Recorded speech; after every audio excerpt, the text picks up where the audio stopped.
guy was the new owner of a team, a baseball team that was in the basement of the league when he took it over. He went to the pitcher and he said, what is your best throw? He said, well, I got a good curveball and I've got a good fastball. And he went on talking about his different throws. He said, but tell me this, what is your best throw? He thought for a moment. He said, I've got a good fastball. He said, that's all I want you to work on. Nothing else. Just develop your fastball. The next year, they went to the World Series. Most people don't know where their fastball is. Most people go through life never discovering what their talents are. Most people never develop their talents.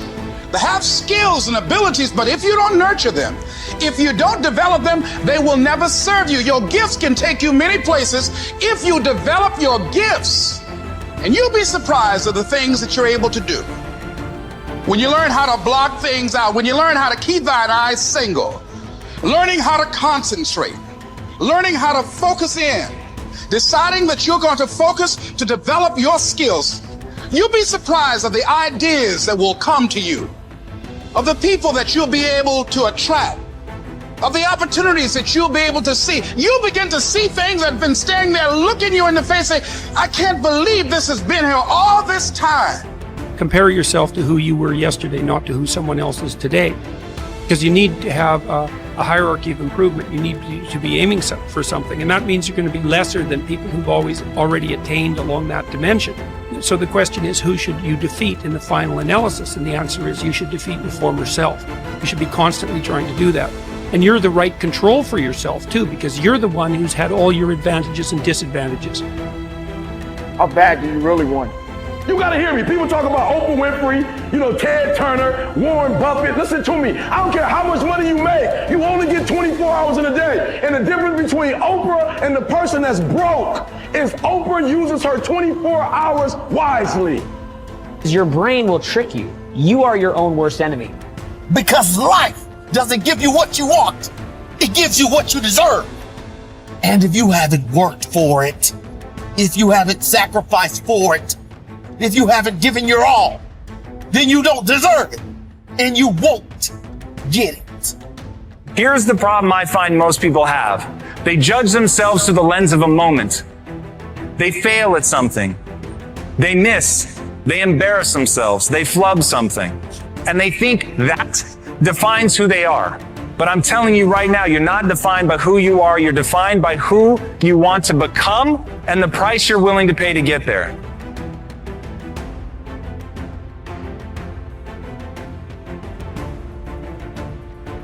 So everybody goes, how do you do that? You know exactly how to do that. You know exactly, it's not a magic trick. There's nothing I talk about in that book that's a magic trick. It's all back down to a very primitive mindset of we just have to do. It's like breathing. Breathing becomes normal. Like we don't know that we're doing it. That's how you have to live your life. When that alarm clock goes off at 4 or 5 in the morning, your mind says no. You just say, this is what we do. It's what we do now. Because to get to where you want to go, the amount of pain involved, I'm not saying physical, I'm not saying you got to break yourself off. The amount of mental pain of how many times you're going to have to do something that you don't want to do to get to where you want to go is going to be, there's going to be more times you do something that you don't want to do than you are going to want to do. And that's your new norm. That's your new norm. So then it's like breathing.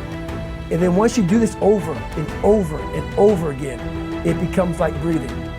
I don't want to live this lifestyle, but to get to the other side of this, I have to. So if you really want it, you realize what trying is and what trying is not. How do you overcome the suffering of life? Is be a better person. That's how you do it. Well, that's hard. It takes responsibility. And I think, if you said to someone, you want to have a meaningful life? Everything you do matters. That's the definition of a meaningful life. But everything you do matters. You're going to have to carry that with you. Or do you want to just forget about the whole meaning thing and then you don't have any responsibility, because who the hell cares? That you can wander through life doing whatever you want, gratifying impulsive desires for how useful that's going to be, and you're stuck in meaninglessness, but you don't have any responsibility. Which one do you want? Well, ask yourself, which one are you pursuing? And you'll find very rapidly that it isn't the majority of your soul that's pursuing the whole meaning thing, because, well, look what you have to do that. You have to take on the fact that life is suffering. You have to put yourself together in the face of that. This intense focus on one goal is not easy, but it is all important. Orison Swett Marden wrote, "The giants of the race have been men and women of concentration, who have struck sledgehammer blows in one place until they have accomplished their purpose. The successful men and women of today are those of one over, mastering idea, one unwavering aim, men and women of single and intense purpose." Marden also said that every great man has become great. Every successful man has succeeded in proportion as he has confined his powers to one particular channel. Single-minded concentration in the direction of your dreams will intensify your desires and increase your emotional drive toward your goal. This intensity of concentration will activate the law of attraction and begin to attract people and opportunities into your life to help you to achieve your goal. The more you think about your goal, the more it will come to dominate and direct your life. The more you think about it, the more rapidly you will move toward it, and it will move toward you. You're already in pain. Get a reward for it. Like, you're already in pain. So at the end of the day, everything is already messed up. So why would you go through all that pain and not get something for it? Like, it doesn't make sense. Like, it doesn't make sense to put all those hours in. Okay, yeah, it was football, but it doesn't make sense to put all those hours in and not transfer those hours to something else. It doesn't make sense not to recycle the pain and get wealth or a successful life, a successful spouse, like whatever, have kids, whatever it is. And so for me, just going through my go-through, I was like, it can't end here. Like, bro, it can't end here. I've worked too hard. I've read the books. I've gone to the conferences. I went to the classes. I got the degrees. Like, it can't end with just life is gonna deal me this hand, you know? And so I truly feel, and I don't wanna promote gambling, you know, but I gambled, you know, as a young adult to make money. And I watched guys who had a royal flush lose because of the giddy and the excitement. I'm like, oh, he got something. You know what I'm saying? Okay, take what I have and leave. But I also watched people who had nothing in their hand with that poker face actually act as if they had a royal flush and win. And so I learned early, like, yo, it doesn't matter if you grow up rich. You still gotta play your hand. It's not like life says, all right, you rich, so you're not gonna have any, your parents will never get cancer.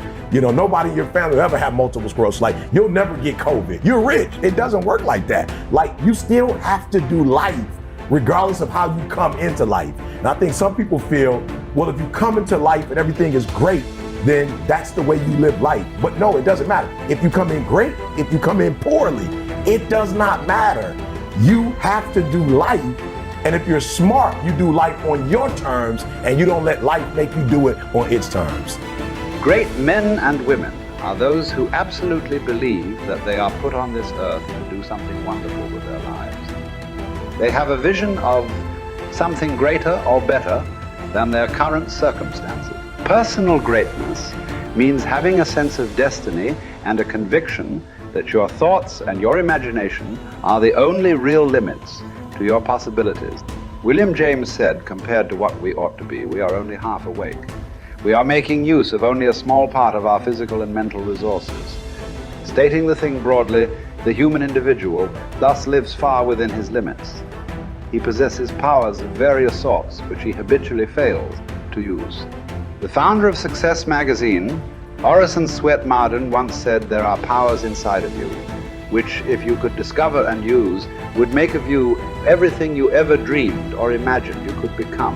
In a 5-year study of leaders reported on in his book, Leaders, Warren Bennis discovered that each of them consciously avoided the comfort zone by continuously setting higher goals. They never allowed themselves to become complacent. They lived their lives fully extended, always striving to be and do more. To develop unshakable self-confidence, you need to see yourself and think of yourself as a leader, and to do what leaders do. You need to stretch yourself toward the outermost boundaries of your potential. You need to set goals that draw out of you the very best that is in you. You need to work toward objectives that cause you to feel a sense of mastery and peak performance.